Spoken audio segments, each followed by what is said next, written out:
Yo, welcome to the Hoop Objective with your boy Armani. Today is the day where we break down the most disappointing team of all time. This isn't a slander video, but this is a video where the Lakers will be receiving constructive criticism and will be taking accountability. To be honest, this was one of the harder teams that I will have to break down, but nevertheless, it has to be done. So without further delay, let's get into it. The Lakers were a team that were favored to win the West when it came to their odds before the season started. They were second in Vegas' odds when it came to actually winning the title. Those odds were solidified after the team made the Russell Westbrook trade during the draft. As we all know, those expectations were way too optimistic. The Lakers are going to have a 33-49 record, which will be enough to earn the 11th seed in the West.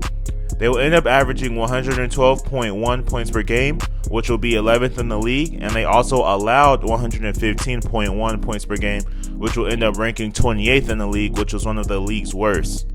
What's crazy about the Lakers was that they didn't only not get a top seed, they didn't only not make the playoffs, but they missed the play-in. There are many culprits and there are many reasons why the Lakers underperformed, but this video is about what they can do to be better for this upcoming year and for the future. There are many things that they could do, but first things first, deciding what they should do with a former MVP.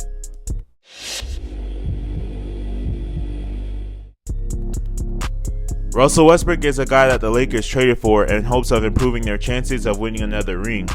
They gave away lots of role players and draft capital to get their hands on the triple-double king. This was a very polarizing move with a lot of optimists but also a lot of skeptics. Well, it turns out the skeptics are correct on their criticisms. Westbrook was not a fit for the Lakers at all. His stats were pretty consistent with his career averages, but they didn't translate to helping the Lakers becoming a better team. If anything, it made them worse. I say all that to say that the Lakers have no choice but to get Russ out of there. They have no reason to bring him back, considering how much of a disaster this season was with him there.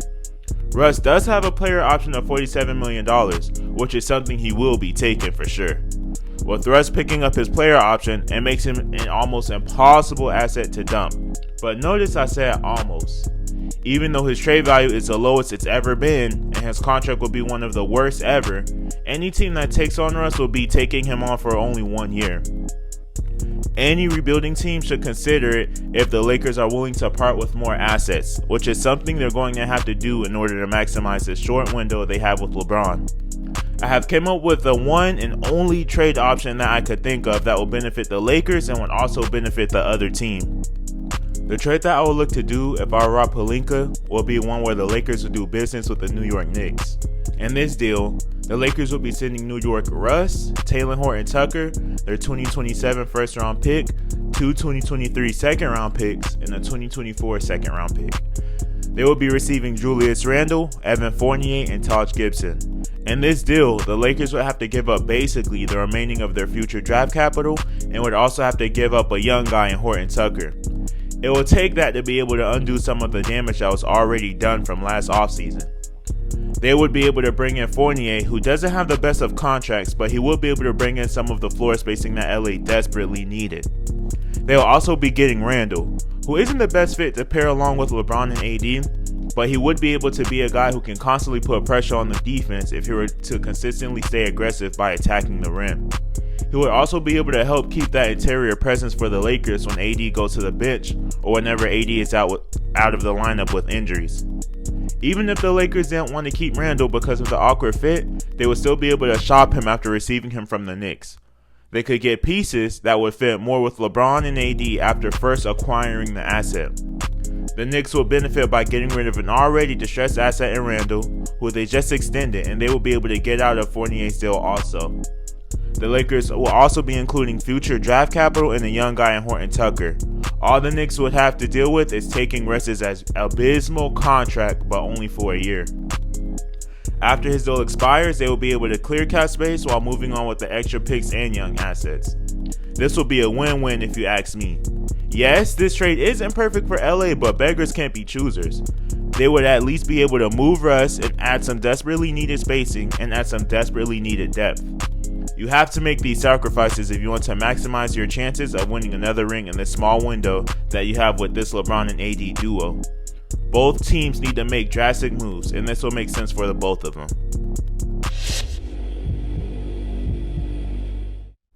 When it comes to the Lakers head coaching search, there has to be a strict criteria.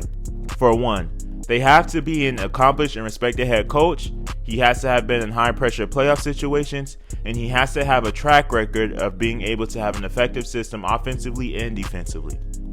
Based on that criteria, I have 3 guys that will be most ideal for the Lakers. Those 3 guys are Mark Jackson, Quinn Snyder, and Mike Brown. Each of these guys have demonstrated these traits one way or another. In 2011, Mark Jackson took over a rebuilding Warriors squad. Over the next 3 years, Jackson was able to get that young Warriors team to be a consistent top 10 offensively and was able to get them to build a mentality and habits on defense that sticks with the Warriors to this day, 8 years after his departure. This is a coach who will be able to instantly get the Lakers playing hard on defense, and he is also respected enough to get them to buy into his system offensively. Quinn Snyder is also one of the most respected coaches in the association. He is an X's and O's guru who has helped the Jazz be a consistently good team for more than half a decade. Under Snyder, Utah has been a top 10 defensive unit every year and top 5 for most years. The Jazz haven't always played their best in the playoffs, but that isn't something the Lakers have to worry about considering that they have LeBron. They just need someone to get the Lakers to that position, and that is something that Snyder has proved that he's more than capable of.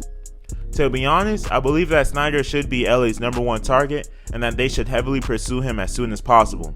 Mike Brown is a guy that not only has all the traits that the Lakers should be looking for in their next head coach, but he also has a high amount of familiarity with LeBron from being his coach in Cleveland from 2005 to 2010. In those 5 years, the Cavs were a top 10 defensive team every year and even made the finals in 2007. So not only does he have the playoff experience that you're looking for, but he also has done it with LeBron while coaching a great defensive unit. That's pretty encouraging if you ask me. Mike has also been an assistant coach for the Warriors since 2016, so he has probably added some things to his arsenal as a coach since being with LeBron. There's something that has to be said though, and I mean this. From me to the Lakers organization, do not, and I mean do not try to choose the staff for your next head coach. Do not tell him who he should play, and definitely do not try to tell him how he should coach. You see that it hasn't been working, so don't do it. You tried to do that to Tyronn Lue, and look at how that turned out. Don't block your own blessings and turn these coaches away because of your overinflated ego. Y'all don't get to slide with that just because you're the Lakers. Free agency is going to be huge for the Lakers. I'm not saying that because they will have the cap space to make any big splashes, because they won't. But what makes it so important is that they had to choose the right guys. Last year they were not able to do that, as they opted for signing a whole bunch of big names that were way past their primes. Hopefully the Lakers can learn from their mistakes and go at this a little differently. Even though they are in a similar situation in which they would have to sign a bunch of vet minimums, they can go for guys who can be stars playing their role.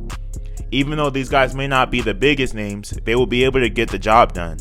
I have comprised a list of guys that the Lakers should go for instead of whatever they did last year. I split the list in 3, from guards to forwards to bigs, due to the Lakers having so many spots open and needing so many guys. Starting with the guards, they should prioritize trying to acquire Pat Connaughton, Bryn Forbes, DeLon Wright, and Ricky Rubio. They probably would be only to actually get 2 or 3 of these guys, but they have to pursue all of them. Pat will be able to bring spacing, athleticism, and will be able to give you valuable minutes, especially in the playoffs with that experience from the Bucks. He will be able to bring something similar to what Caruso brought when he was there, except for being the stout defender that Caruso was. Ricky will be able to provide you with high basketball IQ while also giving you the much needed playmaking when LeBron is resting.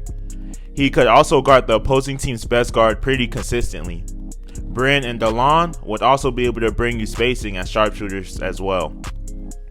Some forwards that the Lakers should be looking for include Robert Covington, Nicholas Batum, Derrick Jones Jr., and they should also try to bring back Avery Bradley. Rocco and Batum should be considered because they both will be able to bring you the two-way skill set and floor spacing. You would also be plucking them away from your next door neighbors, the Clippers. DJJ will be able to bring you that energy coming off the bench with his supreme athleticism and defensive prowess. Avery Bradley has the same type of effect without the shooting, of course. Even past his prime, Avery has shown that he can still be a lockdown defender when you need him to be. When it comes to the bigs, the Lakers should heavily pursue trying to bring back that Dwight Howard and JaVale McGee duo. Those two played a huge part in the Lakers championship run in 2020. Their minutes were extremely valuable when they were in because they were athletic long guys that were able to be really good rim protectors when AD was out. They would also lurk whenever LeBron would go to work and turn into lob threats. Other than bringing those two back, I believe that Nemanja Bjelica could also be a really good liable option for them.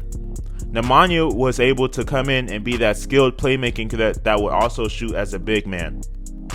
He will play that role that Carmelo tried to play, but will be more impactful due to playmaking and shooting off the catch coming more natural to him.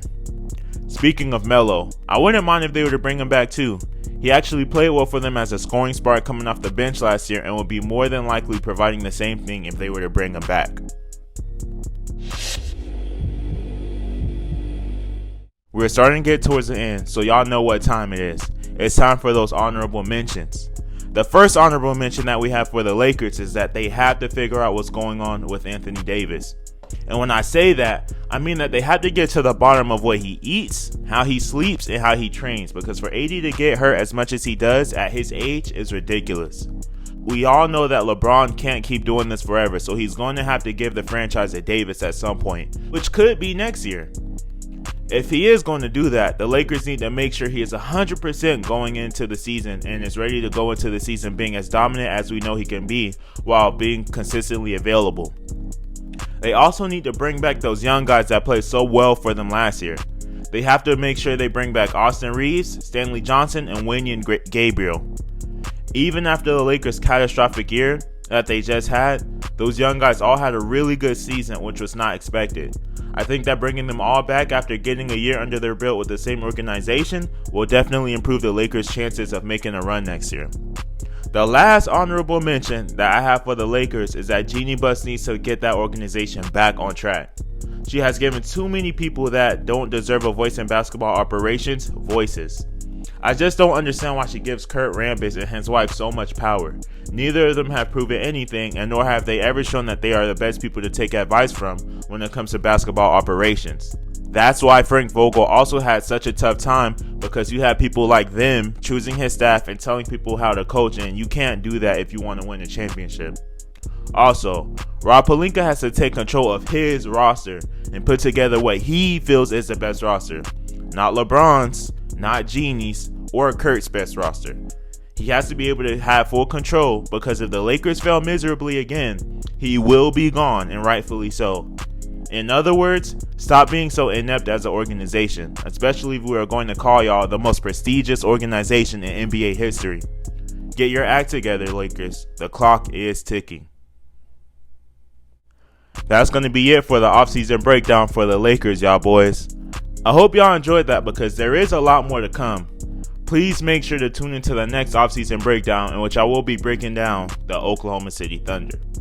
Y'all continue to look out for the daily podcast episodes, and don't forget to like, comment, and subscribe. That's it for me today, and I'm out. Peace.